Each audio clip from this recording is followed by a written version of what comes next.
Bismillahirrahmanirrahim. Assalamualaikum warahmatullahi wabarakatuh. Selamat pagi dan salam sejahtera untuk kita semua. Perkenalkan, nama saya Muhammad Hasanuddin Eskom.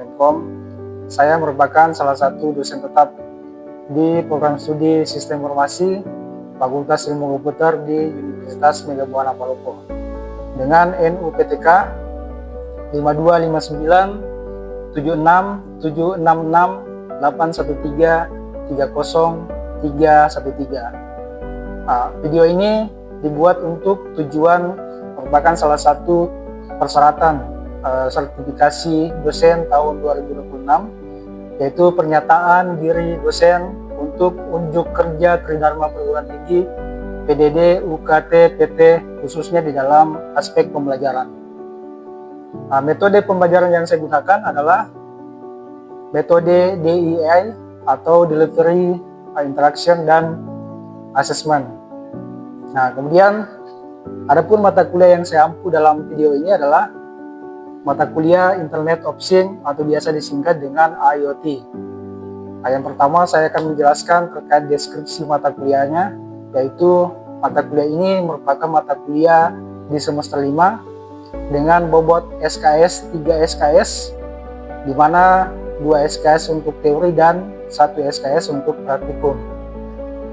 Nah, mata kuliah ini dibekali dengan pemahaman yang komprehensif bagaimana mengenai konsep arsitektur, teknologi, pendukung, serta implementasi sistem Internet of Things pada bidang aplikasi.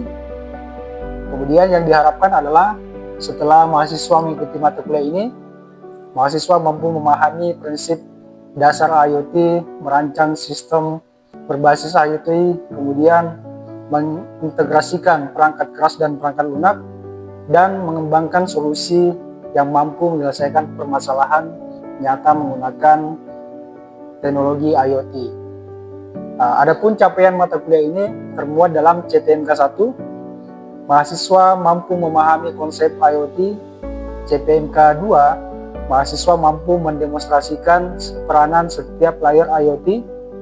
Dan CPMK yang ketiga, mahasiswa mampu membangun sistem Internet of Things secara utuh dalam menyelesaikan studi kasus tertentu.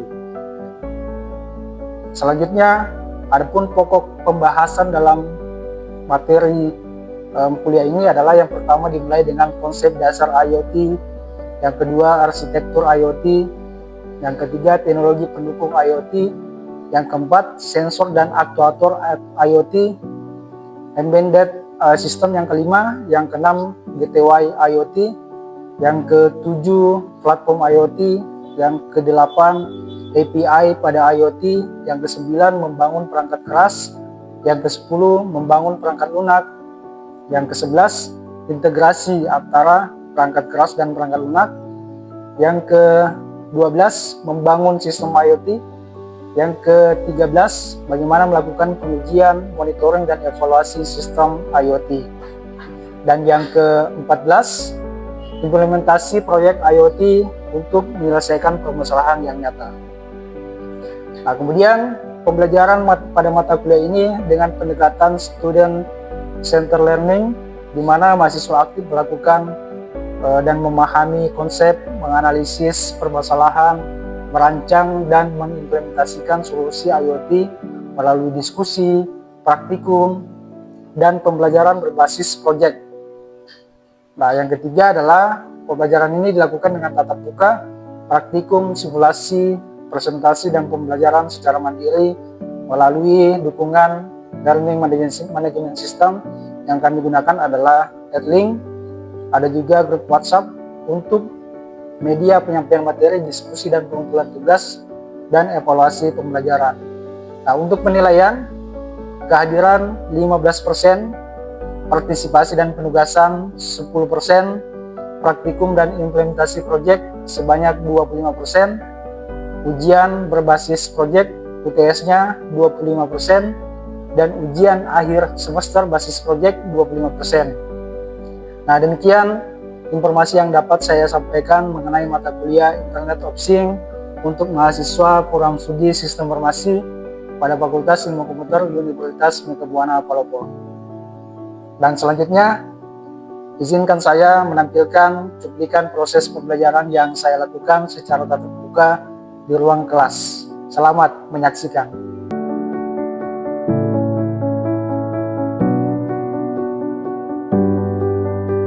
Bismillahirrahmanirrahim. Assalamualaikum warahmatullahi wabarakatuh. Waalaikumsalam warahmatullahi wabarakatuh. Selamat pagi dan salam sehat, salam semangat untuk kita semua. Semoga pada kesempatan kali ini kita bisa belajar dengan lebih antusias dan apa yang kita pelajari bisa bermanfaat untuk pengembangan di bidang IoT ya. Nah, baik, sebelum saya masuk di materi pembahasan kita pada hari ini, saya ingin sapa dulu untuk membangkitkan semangat kita dalam belajar. Kalau saya bilang selamat pagi, kalian jawab semangat pagi. Ya. Kalau saya bilang apakah sudah siap belajar? Siap. Oke? Oke, untuk itu saya coba sapa dulu ya. Selamat pagi. Semangat pagi. Kurang semangat. Selamat pagi. Semangat pagi. Apakah kalian sudah siap untuk belajar? Siap. Apakah kalian sudah siap untuk belajar? Siap. Oke. Jadi saya berharap bahwa semangat kita pada pagi hari ini bisa terus berlanjut sampai sesi pembelajaran pada mata kuliah ini di pertemuan keempat ya, minggu keempat. Baik, apakah semuanya hadir pada hari ini? Hadir semua, Pak. Hadir ya. Untuk itu kita lakukan dulu presensi ya. Presensi, silakan dikeluarkan HP-nya. Untuk presensinya seperti biasa kita lakukan barcode ya, scan barcode.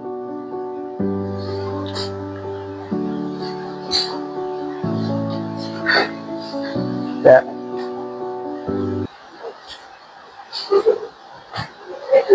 Ya, jadi betul-betul dipastikan ya bahwa datanya dalam arsip ini nanti dicek kembali di HP-nya. Jangan sampai tidak masuk datanya sehingga akan menjadi kendala pada saat presensi.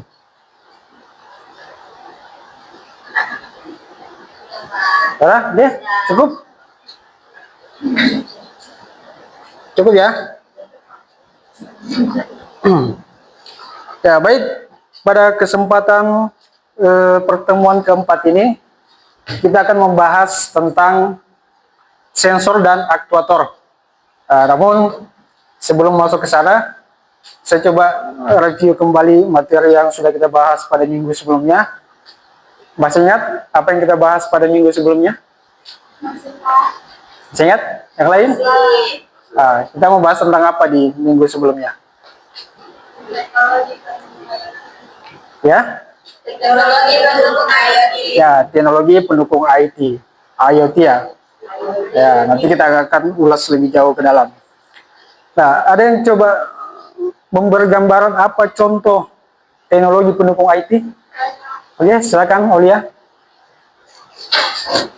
Pertama itu terdapat aliran data dua arah. Itu mengirimkan sinyal perangkat dari perangkat mengirimkan sinyal ke cloud.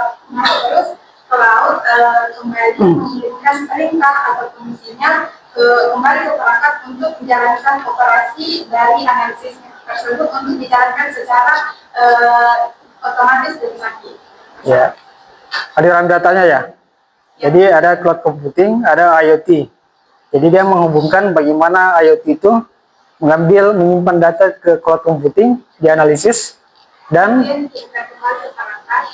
untuk dioperasikan secara sambil dan otomatis. Oh ya, jadi sangat bagus ya pertanyaan penjelasan dari Aulia tentang materi yang kita bahas yang lalu. Saya kira itu memang sangat-sangat penting di dalam teknologi pendukung IoT itu memang salah satunya adalah cloud computing. Cloud computing ini yang bagaimana kita bisa mengakses secara real time, kemudian bisa kita mengakses secara mobile dimanapun. Itu yang menjadi salah satu penunjang di bidang IoT ya. Tidak perlu bawa satu tempat, tetapi dia bisa kita di mana-mana. Oke, sangat bagus penjelasannya. Jadi pada hari ini kita masuk ke materi sensor dan aktuator ya. Ya, ada yang sekilas tergambar di pikiran kita apa yang dimaksud dengan sensor dan aktuator? Belum ada ya? Nah, coba kalau saya tanya tentang apa yang tergambar di pikiran kita kalau saya menyebutkan tentang IoT. Ada? Smart home, Ya, smart home salah satunya. perangkat yang berhubung internet. Perangkat yang berhubungan internet. Oke. Ada yang lain? Sensor, Sensor. Nah, inilah salah satunya. Nah, jadi sensor adalah bagian yang terpenting penunjang perangkat IoT. Yang mana sensor adalah mengambil data dan aktuator adalah penggerak dari data yang diambil oleh sensor itu. Nah, sehingga ini saling berhubungan antara sensor dan aktuator. Nah, untuk itu saya akan coba bahas lebih jauh pada kesempatan kali ini.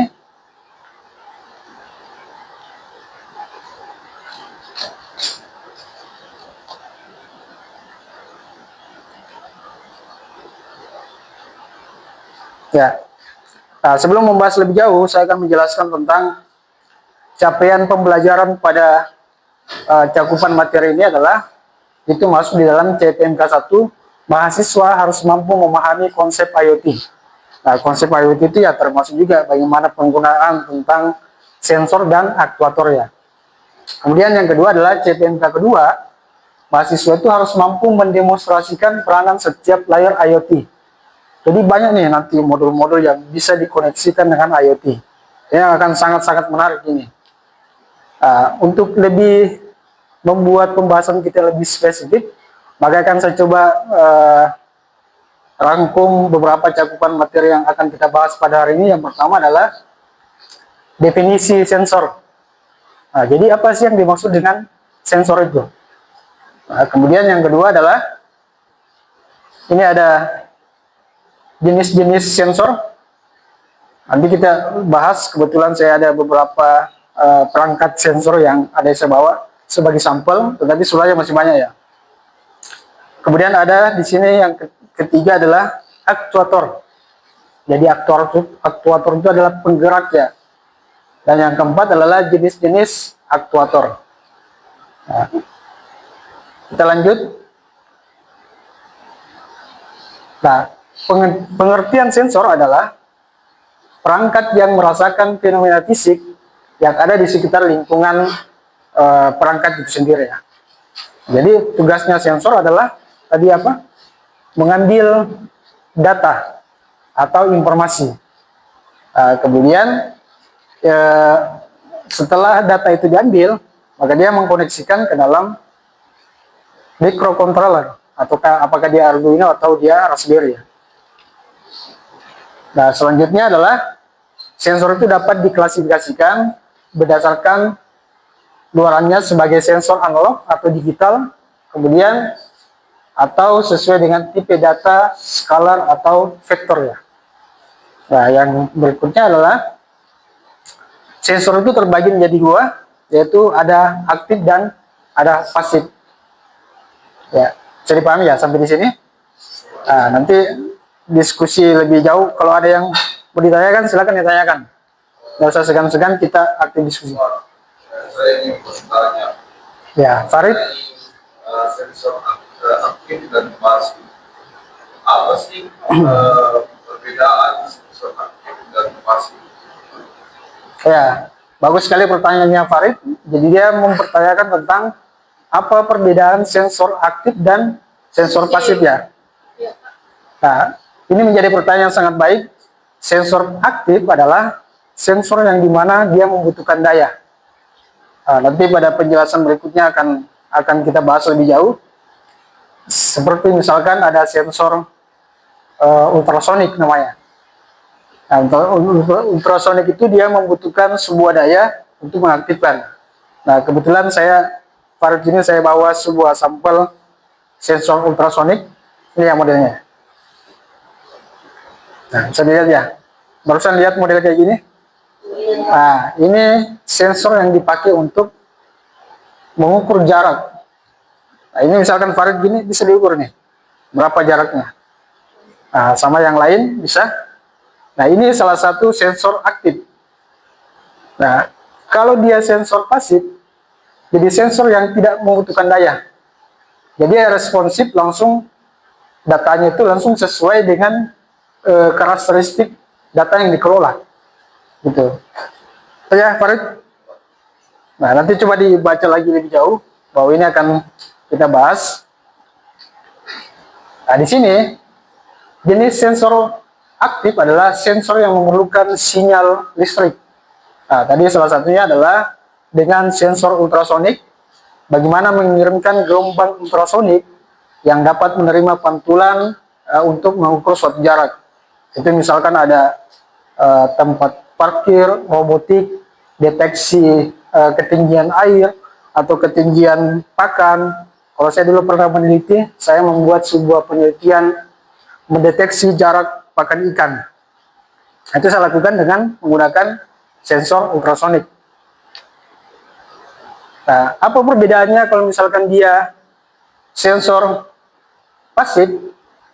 Nah, jadi kita lihat di sini, sensor pasif adalah sensor yang tidak memerlukan daya eksternal untuk menjalankan sensor itu sendiri. Jadi langsung menghasilkan respon keluarannya. Jadi kita lihat ada perubahan radiasi inframerah yang mendeteksi sebuah gerakan. Nah, jadi dalam beberapa modul IoT seperti sensor PIR, kemudian mengkombinasikan dengan pancaran sinyal sehingga berfungsi semi aktif. Contoh penggunaannya adalah smart home, itu banyak tuh digunakan. Kemudian ada lampu otomatis, biasa lihat lampu otomatis di jalan. Karena pada saat dia cahaya matahari redup, tiba-tiba dia nyala, ya kan? Nah, pada saat matahari mulai terbit, lampunya tiba-tiba mati.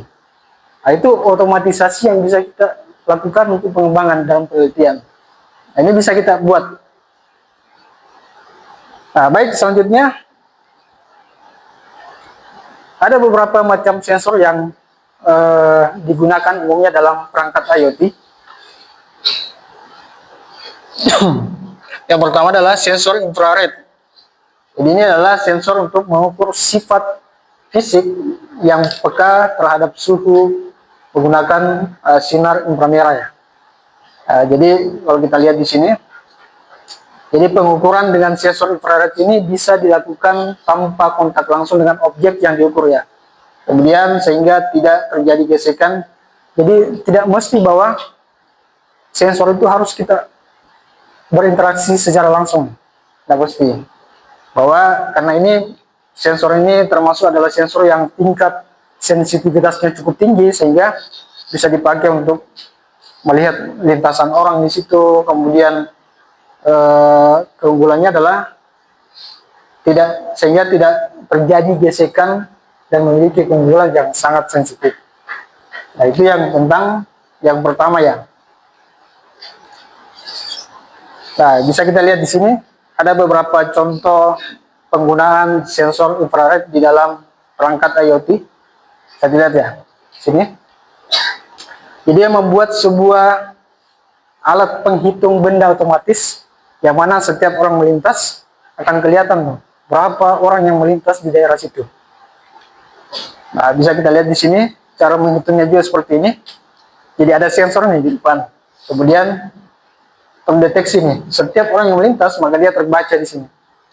Nah, ini yang dimaksud dengan penggunaan sensor infrared. Nah, kemudian yang kedua adalah sensor suhu dan kelembaban. Jadi sensor suhu ini mengukur suhu lingkungan yang ada di sekitar lingkungan kita. Nah, bisa kalian kembangkan di bidang misalkan suhu di dalam kandang kambing. Nah, kandang kambing kan agak sensitif ya biasanya. Kambing itu tidak suka hujan, ya kan? Sehingga bisa diatur kondisi suhu yang ada di ruangan tersebut. Kemudian ada sensor kelembaban mengukur kadar air dari udara. Nah, ini bisa kita pakai di dalam bidang pertanian. Nah, biasa kalian dapat di pertanian, ya kan? Ada mengukur bagaimana kelembaban tanah, jangan sampai dia kekeringan atau jangan sampai dia kelembabannya itu sangat tinggi, ya kan? Nah, selanjutnya adalah, nah sensor ini itu dibuat dengan menggabungkan dua jenis logam yang berbeda pada satu ujungnya. Itu misalkan termistor itu adalah perangkat sensor suhu yang resistansinya berubah sesuai dengan suhu yang ada di lingkungan sekitar itu. Nah, kemudian sensor kelembaban ini menggunakan pengukuran kapasitas yang bergantung pada kapasitansi listrik. Jadi ingat bahwa sensor suhu dan kelembaban ini termasuk sensor aktif atau pasif? Aktif ya. Nah, jadi dia sensor aktif karena dia menggunakan daya, ya kan? Nah, ingat perbedaannya tadi, apabila dia menggunakan daya, maka dia adalah sensor aktif. Nah, kalau dia tidak menggunakan daya, sensor pasif. Nah, itu perbedaannya yang sangat fundamental. Oke, baik, kita lanjut. Ya, next kita membahas tentang aktuator ya. Nah, apa yang dimaksud dengan aktuator? Jadi analoginya adalah hubungan antara sensor dan aktuator adalah sensor itu kalau misalkan seperti manusia, kita lihat contohnya di sini, ada seorang anak kecil mengambil balon, mata dia mendeteksi informasi atau data. Nah, kemudian tangan yang mengambil, artinya bahwa mata adalah sensor, kemudian tangan adalah aktuator ya, betul sekali.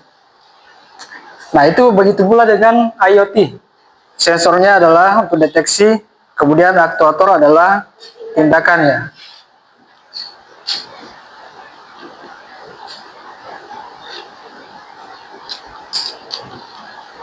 Pak, saya mau bertanya. Ya, Saya mau bertanya. boleh, silakan. Apakah semua perangkat IoT itu pasti memiliki sensor dan aktuator? Ya, baik, pertanyaan sangat bagus dari Marwah. Jadi, apakah semua IoT itu menggunakan perangkat sensor dan aktuator? Nah, di beberapa kasus ada penelitian yang hanya menggunakan sensor saja. Nah, tetapi ada beberapa penelitian yang juga menggunakan kedua-duanya. Yang tidak menggunakan aktuator, dia hanya mendeteksi data atau informasi, tetapi tidak dieksekusi oleh aktuator. Nah, tetapi kalau dua-duanya ada, ini yang biasanya agak sangat bagus. Karena ada yang informasi pengolahan data, analisis, dan dieksekusi langsung. Nah, bisa dipahami ya? Nah, jadi itu pertanyaan sangat bagus tadi. Jadi aktuator itu ada 3 jenisnya. Ada listrik, kemudian ada hidrolit, dan ada pneumatik. Nah, jadi listrik itu adalah, kita lihat di sini, adalah perangkat yang digerakkan oleh motor kecil, semacam kayak dinamo ya. Jadi dia mengubah energi mekanik ke torsi, kemudian menghasilkan yang torsi yang dihasilkan itu digunakan untuk mengontrol peralatan tertentu. Nah, kalau kita di hidrolit, biasa lihat hidrolit yang model kayak gini ya. Biasa dia di mana? Pencucian, ya, pencucian mobil ya.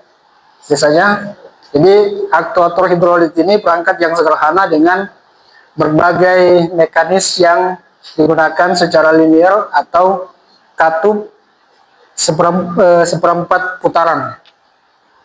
Nah, kemudian yang terakhir adalah aktor pneumatik. Jadi modelnya kayak gini.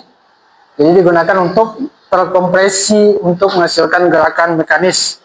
Jadi dia aktuator ini mengubah energi dari udara kemudian bertekanan menjadi energi linear atau rotasi yang bisa digunakan untuk menggerakkan beban atau melakukan pekerjaan yang sifatnya mekanis. Ya, jadi bisa dipahami ya sampai di sini? Oke, kalau begitu pada kesimpulannya bahwa aktor dan sensor ini adalah dua komponen yang sangat penting di bidang IoT. Jadi yang satu adalah dia mengambil data-data atau informasi, yang satu adalah mengeksekusi. Ya, bisa dipahami ya sampai di sini? Nah, pada kesimpulannya adalah sebagai lanjutan pengembangan, kita lihat di sini ada beberapa contoh sensor dalam dan aktuator yang digunakan oleh perangkat IoT. Ada mobil-mobil ya, kalian nanti bisa gunakan membuat mobil-mobil seperti ini. Kemudian ada penggunaan sensor suhu, kemudian ada penggunaan monitoring sensor suhu, dan bagaimana menyiram tanaman secara otomatis. Nah, selanjutnya adalah sebagai pengembangan materi, maka nantinya kita membuat sebuah kelompok. Silakan didiskusikan. Satu kelompok itu nanti akan berdiskusi selama 5 menit. Setiap kelompok memilih satu contoh penerapan di bidang IoT. Apakah dia pakai perangkat apa saja, nanti tinggal dicari jurnalnya. Kemudian yang akan dikembangkan adalah sensor apa yang digunakan, kemudian data apa yang dibaca dan dianalisis, dan yang terakhir adalah aktuator apa yang bekerja dalam penelitian tersebut. Itu ya. Oke. Sampai di sini ada yang mau ditanyakan? Oke, James silakan. Apakah penelitiannya hanya fokus pada satu bidang saja? Oh, penelitiannya apakah fokus pada satu penelitian saja? Penelitiannya boleh bebas dalam bidang apa saja, yang penting dia ada penggunaan sensor dan ada aktuator di dalamnya. Ya, gitu ya, James. Oke, yang lain ada yang mau ditanyakan? Oke, saya kira cukup jelas. Nanti kalau sudah dilakukan diskusi kelompok, nanti silakan dipresentasikan masing-masing apa hasil analisanya dari setiap item pertanyaan yang disajikan. Ya, saya kira cukup. Demikian pertemuan kita pada hari ini. Terima kasih atas partisipasinya yang sangat antusias, bersemangat. Mudah-mudahan ini bisa kita lanjutkan di dalam pengembangan di bidang IoT ya, termasuk penggunaan sensor, kombinasi, dan lain sebagainya. Saya kira cukup. Demikian saya tutup. Wabillahi taufiq wal hidayah. Assalamualaikum warahmatullahi wabarakatuh. Waalaikumsalam warahmatullahi wabarakatuh. Oke, makasih ya. Demikian proses pembelajaran yang saya lakukan pada mata kuliah Internet of Things atau disingkat dengan IoT. Semoga dapat memberikan gambaran terkait kinerja pengajaran yang saya lakukan pada mata kuliah ini pada program studi Sistem Informasi di Universitas Megabuana Palopo. Terima kasih atas perhatian yang diberikan. Wabillahi taufiq wal hidayah. Assalamualaikum warahmatullahi wabarakatuh.